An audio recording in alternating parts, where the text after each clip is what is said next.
I'm Ella. I'm 27, work as an IT manager at a top tech firm, and I pretty much live at my desk. So when my friend Lara dragged me to her birthday bash at some fancy downtown restaurant, I had no idea my night would start with a splash, literally. Stepping out of the taxi, ready to maybe enjoy myself for once, I was met by a wall of muddy water. Some guy in a fancy car thought the puddle next to me was perfect for a splash scene straight out of a movie. My brand new dress took the hit, soaking up the murky water like a sponge. Fantastic, I muttered, glaring at my ruined outfit. Hey, I am so sorry. The driver, a tall, rugged type with a messy head of hair, jumped out, looking more horrified than I felt. He approached with his hands raised as if I might smack him with my purse. You've gotta be kidding me. Look at my dress. I snapped, too shocked to accept an apology. Lara, ever the peacemaker, rushed over, stifling a laugh. Ella, meet Darren, she said, barely keeping a straight face. Darren, this is Ella, the birthday girl's very best friend who you just drenched. Darren winced. Great first impression, huh? He said with a crooked smile that was probably supposed to be charming. Let me make it up to you, dinner, on me, to start with? Because you've got a tab running for ruining dresses? I shot back. Lara nudged me, giving me a give him a break look. Come on, it's just water. It'll dry. Lara chuckled, linking her arm in mine and leading me toward the entrance.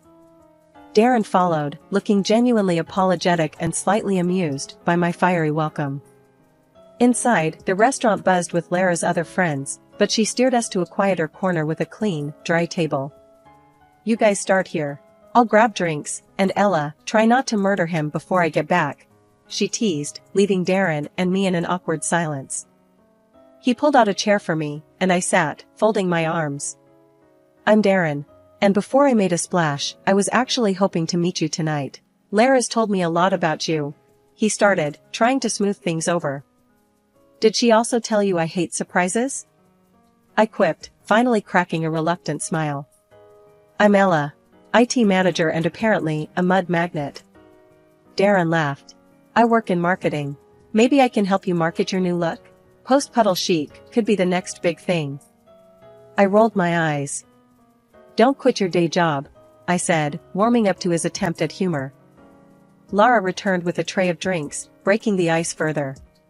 Here, maybe this will clean the slate, she said, handing us our drinks.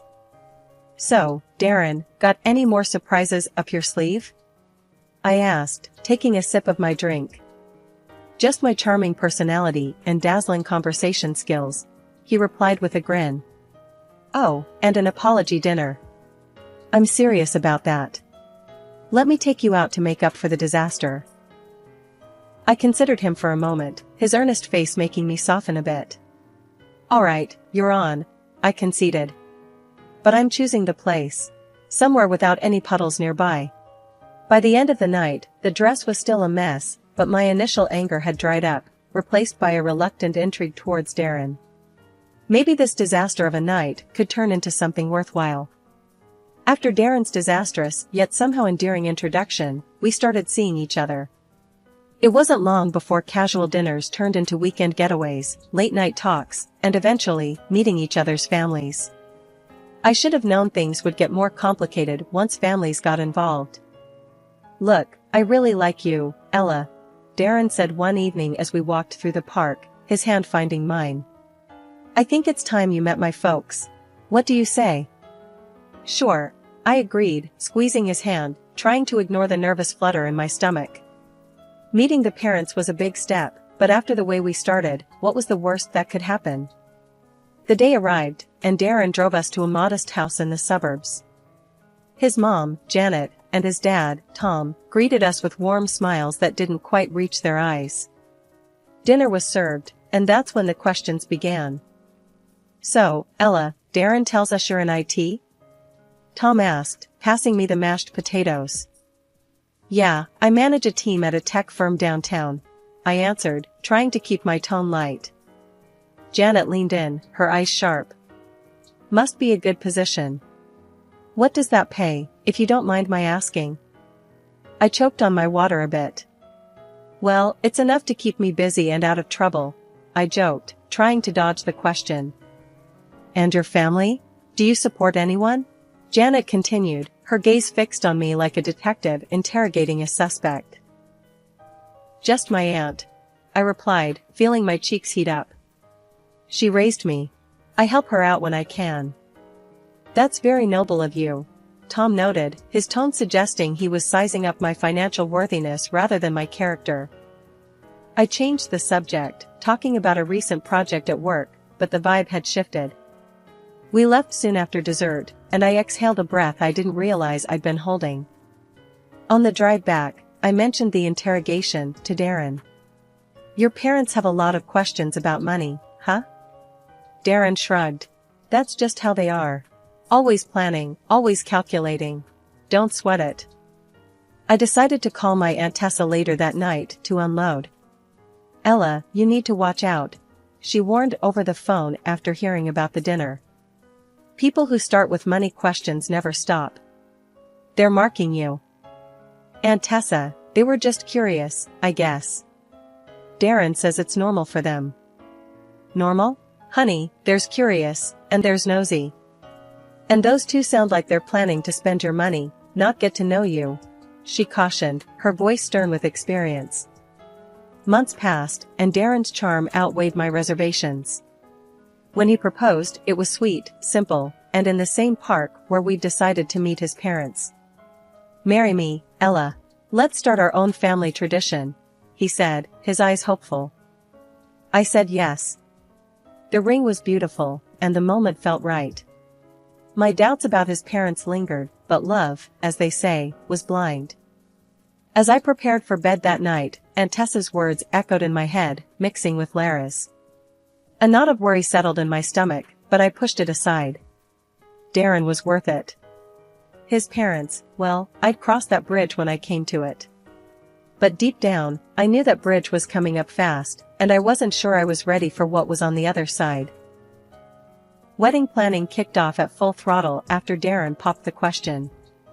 I was over the moon, busy choosing flowers and tasting cake samples. I expected it to be stressful, but fun. What I didn't expect was how quickly the red flags would start waving, not just fluttering in the breeze. One evening, as we sat down with our laptops to budget our expenses, Darren looked unusually tense. Ella, I've got to tell you something, he started, avoiding my eyes. My job's been a bit rocky lately. I might not be able to chip in as much as I wanted for the wedding. I raised an eyebrow, putting down my coffee. Okay, how much are we talking? He sighed, rubbing the back of his neck. I can barely cover the band, maybe. So, what? I cover everything else? The venue, catering, photographer? I asked, my voice sharper than I intended. Darren winced. I hate asking you this, babe. But yeah, I think you'll need to. Just until I sort things out at work. I leaned back, processing. We can downsize. Cut the guest list, cheaper venue. No. Darren cut in quickly, a little too quickly. I mean, my parents would be upset. They've already told everyone. It's got to be good, Ella. My stomach nodded. Fine, I said finally, not wanting to argue. But we'll need to stick to a strict budget.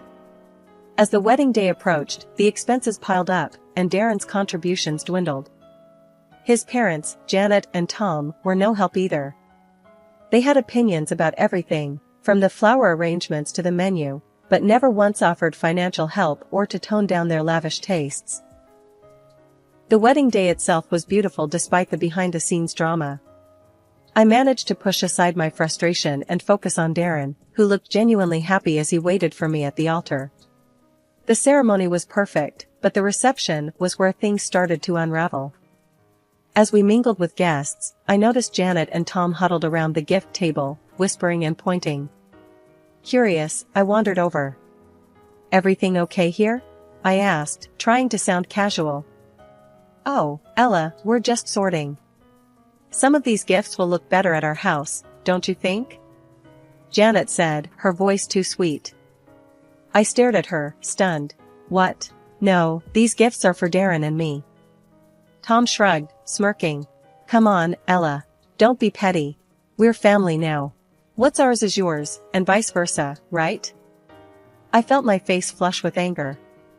No, Tom. That's not how this works. These gifts are for us, for our home. Not yours. Janet rolled her eyes. Really, Ella, don't make a fuss. Be gracious. We're just taking a few things. Nothing major. I bit my tongue, holding back a sharp retort. The last thing I wanted was a scene at my wedding. But as they walked away, a few gift envelopes and smaller presents in hand, I felt a simmering rage. After the wedding, it didn't take long for Darren's parents' true colors to start showing even more. Every time we invited them over, or there was some family gathering to attend, it was like opening a new chapter in the book of greed. It was my birthday next, and I decided to throw a little dinner at a decent restaurant in town. I thought it would be a nice change from home parties. I invited Darren and his parents, Janet and Tom. I hope this place is okay for you guys, I mentioned casually as we sat down. The restaurant had a cozy vibe, not too flashy, but with great reviews. Janet scanned the menu with a raised eyebrow. Well, it looks quaint. What's good here? I recommended a couple of dishes that were my favorites, reasonably priced and delicious. But, as the waiter came around to take our order, Janet and Tom went off script. We'll have the lobster tails, and oh, the filet mignon. And start us with a bottle of your finest wine, Tom declared, handing the menu back with a satisfied grin. I bit my lip to keep from reacting. That's quite a selection, I managed to say, keeping my tone as neutral as possible. Janet smiled sweetly. It's your birthday, dear. We should celebrate in style. The rest of the evening, I watched as they ordered more expensive items, barely touching them when they arrived. It irked me to no end seeing good food and money wasted like that.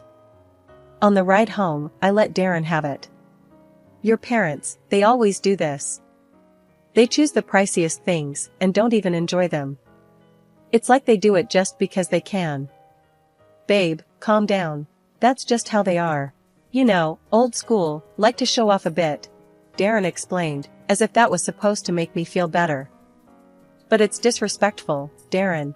They don't even think about how it looks or what it costs, I argued, frustrated. Darren sighed. Look, they're from a different time. Just let it slide. They mean well.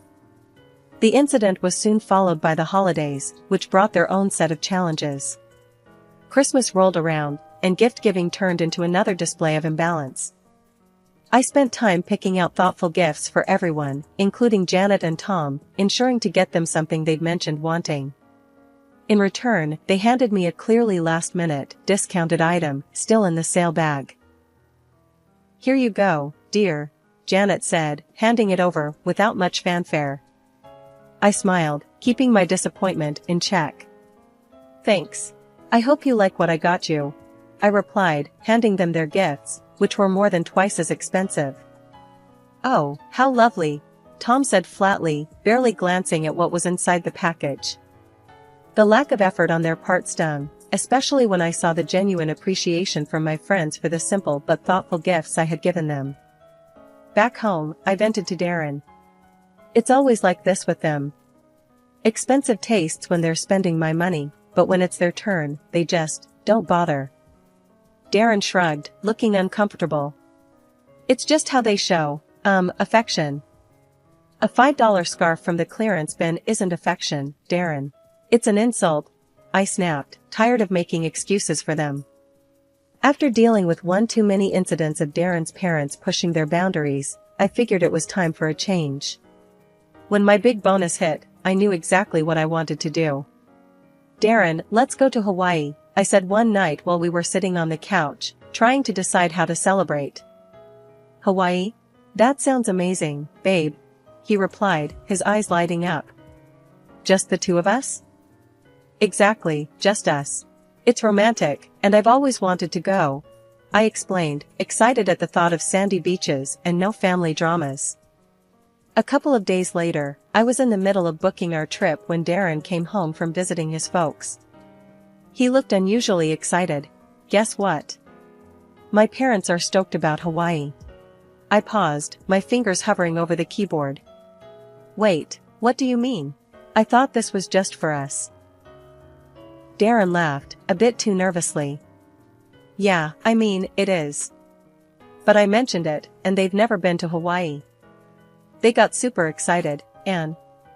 Hold on. I cut him off, feeling my stomach tighten. You invited them? No, not exactly. I just told them about it, and they kind of invited themselves. He explained quickly. I closed my laptop with a snap. Darren, this was supposed to be our trip. Romantic, remember? He came over and sat down next to me, taking my hands. I know, but they really want to go.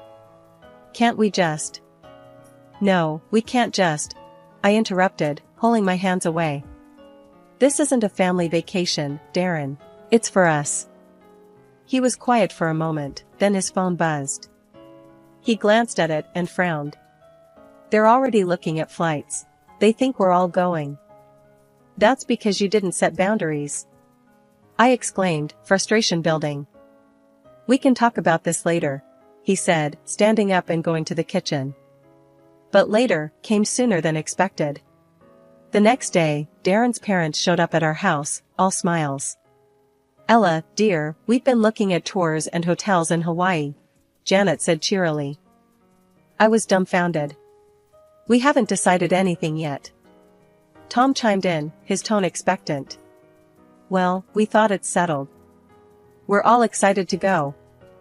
I looked at Darren, expecting some support. Darren, tell them, I urged. He rubbed the back of his neck, avoiding my gaze. Look, why don't we all go? It'll be fun, and we can split the costs, he suggested weakly. I stared at him, then at them. No, that's not what we planned. Janet's face fell. But we thought it was a family trip. It's a romantic getaway for me and Darren. Just us, I stated firmly, feeling my resolve harden.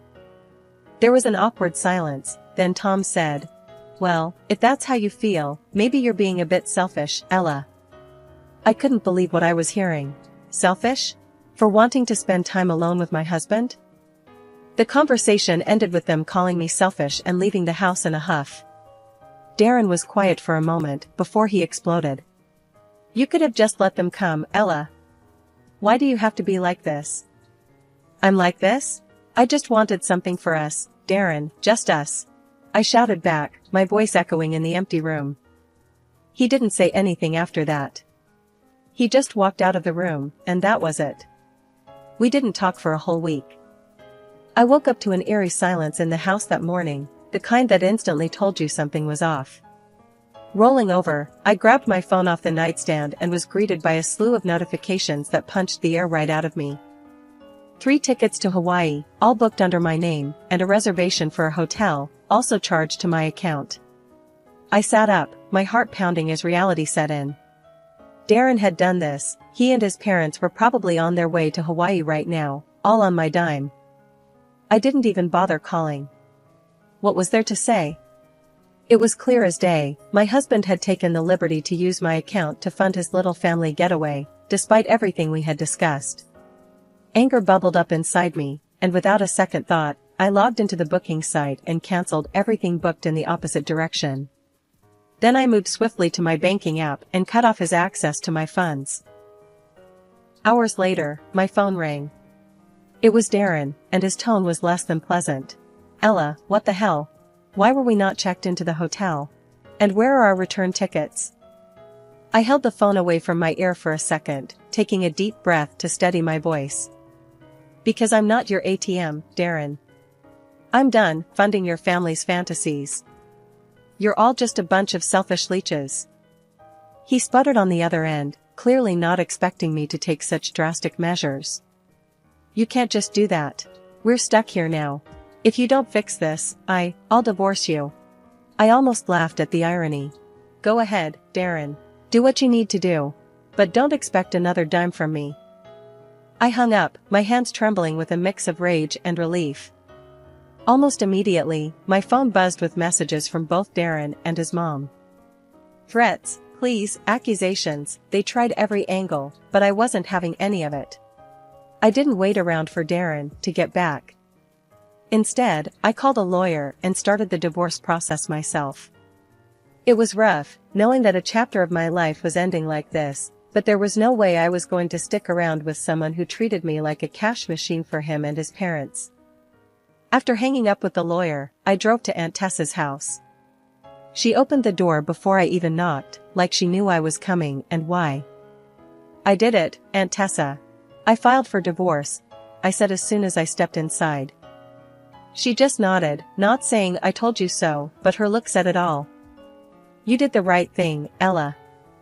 I know it's hard, but you're better off without someone who lets his family treat you that way." The next few days were a blur of sorting out my things and setting up a temporary life at Aunt Tessa's. I was starting to feel a bit more like myself, a bit steadier, when Darren showed up. He looked miserable, standing there on Aunt Tessa's front porch, a sad sight if I ever saw one. "Ella, please. Can we talk? I'm sorry. I messed up, but we can fix this." I almost laughed at the audacity. "Fix this? Darren, you chose your parents over your wife, used my money to take them to Hawaii after everything. There's no fixing that. Ella, No, Darren. You just showed me who you really are, and I don't want any part of that life," I interrupted, crossing my arms. "You and your parents are cut from the same cloth, all take and no give. I'm done." Darren's face fell, and for a moment, I almost felt sorry for him. But then I remembered all the stress and hurt, and the sympathy vanished. "I hope you figure out your stuff, Darren. But you need to do it away from me," I added, turning to go back inside. Aunt Tessa was waiting right by the door, having heard it all. She didn't say much, just took my hand and gave it a squeeze. "You're strong, Ella. Stronger than you think." 2 weeks after everything fell apart, I found myself sitting in a Stark law office across from Darren and his parents. The air was tense, charged with unsaid things and last-minute pleas. Darren looked worn, almost regretful, but it was his parents who took the lead. "Ella, please reconsider this," his mother started, her voice dripping with a sweetness I knew was as fake as her sympathy. "We were all so good together, remember? The trips, the holidays." I couldn't help but scoff. "You mean the trips I paid for? The holidays where I was treated more like a bank than a family member?" Darren's father chimed in, trying a softer approach. "We know things got a little out of hand, but we're family. Isn't that worth fighting for?" I shook my head, amazed by their audacity. Family doesn't use each other. And this isn't just a little out of hand. You showed me exactly how little you respect me. Darren finally spoke. "Ella, I'm sorry. Can't we start over? We can fix this." I looked at him, really looked at him, and saw nothing of the man I thought I'd married. "Start over? After everything? No, Darren. We can't." His mother, not used to being dismissed, lost her composure. "Because of you, we had to pay our way back from Hawaii. Do you know how much that cost us?" I laughed, not because it was funny, but because it was so absurd. "Your greed and arrogance got you there, and they got you back. Seems fitting to me." The meeting ended with me standing firm, and them still trying to grasp at straws as they saw their control slipping away. I walked out of the office feeling lighter, as if I was finally shedding a heavy weight that had been pulling me down. After the divorce was finalized, I took one last step to ensure my new beginning was clear of any remnants of my old life with them. I blocked their numbers, all of them. Darren, his mother, his father. No more calls, no more manipulative messages. It was truly over. Back at Aunt Tessa's, I explained everything. She just hugged me tight and said, "You did the right thing, Ella. It's time to focus on yourself now." And she was right. As I began to put the pieces of my life back together, I found strength I never knew I had. I returned to work with a new vigor, embraced my friends who'd been my support through it all, and started planning for a future that belonged only to me, one filled with possibilities, free from deceit and manipulation.